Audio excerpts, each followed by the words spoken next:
Area చెప్పండి. Area వచ్చి కర్లపాలెం, శ్రీ విఘ్నేశ్వర కళా హార్ట్స్ కర్లపాలెం. అంటే ఫిబ్రవరిలో మొదలు పెడతాం సార్.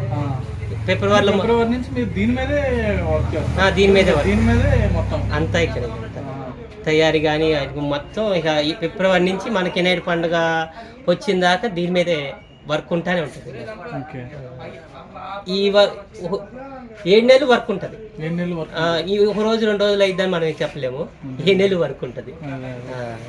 ఇప్పుడు మామూలుగా బయట దానికి మీదకి మనం కొంచెం తక్కువే రీజనబుల్ గా చూసుకుంటున్నాం సార్. మార్జిన్ కూడా చాలా తక్కువ చూసుకుంటున్నాం. ఇప్పుడు మొత్తం దీని మీద ఎంత ఇన్వెస్ట్మెంట్ చేస్తారన్న మీరు? సార్ మేము ఇన్వెస్ట్మెంట్ వచ్చేసరికి మాక్సిమం ఒక 17 lakhs దాకా చేస్తాం సార్.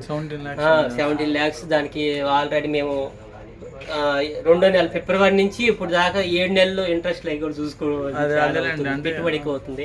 వీటికి ఏ కాగితాలు ఉండవు కాబట్టి సబ్సిడీ కూడా బ్యాంక్ నుంచి ట్రై చేశాను. సబ్సిడీ కూడా ఇవ్వరమ్మా అని అన్నట్టు. నేను బ్యాంక్ కూడా ఒకసారి వెళ్ళానండి. వెళ్ళి కూడా మేము 15 లక్షల దాకా ఇన్వెస్ట్ చేస్తామండి. మరి నేను ప్రతిదీ వేరే ఇంట్రెస్ట్ తీసుకురావాల్సి వస్తుంది. బయట వచ్చేసరికి 3 రూపీస్ 2 రూపీస్ దాకా అవుతుంది. బ్యాంక్ నుంచి అయితే తక్కువ వస్తుంది కదా. ఏదో మార్గం చూసి డిస్ప్లే చూసి మార్గం చూడండి అన్నా కూడా వాళ్ళు లేదమ్మా మనకి GST అయ్యి కావాలన్నట్టుగా వాళ్ళు కూడా లైట్ తీసుకున్నారు. మనకి ఏమి అవకాశం ఇవ్వట్లేదు. ఇక గారికి మన రైతుల నుంచి బయట నుంచే తీసుకొస్తాం. గవర్నమెంట్ నుంచి ఏ సపోర్ట్ కోరుకుంటున్నారు? ఈ వృత్తి చూసి ఏమన్నా మ్యాక్సిమం లోకల్ వాళ్ళే అని మన ఏదైనా ప్రాపర్టీ అని చూసి ఏదన్నా తక్కువ 5 lakhs 10 lakhs గవర్నమెంట్ బ్యాంక్ నుంచి ఇచ్చిన మంది సేల్ అవగానే వాళ్ళు వచ్చి రిసీవ్ చేసుకున్నా కూడా ఇవ్వగలుగుతాం.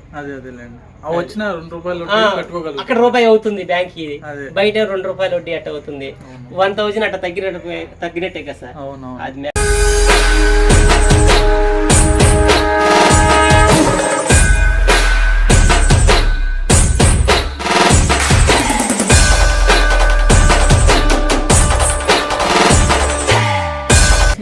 అన్ని ఆయిల్ పెయింటింగ్ మోడల్ చాలా బాగున్నాయి అని చాలా కస్టమర్లు ఇక్కడే సాటిస్ఫై.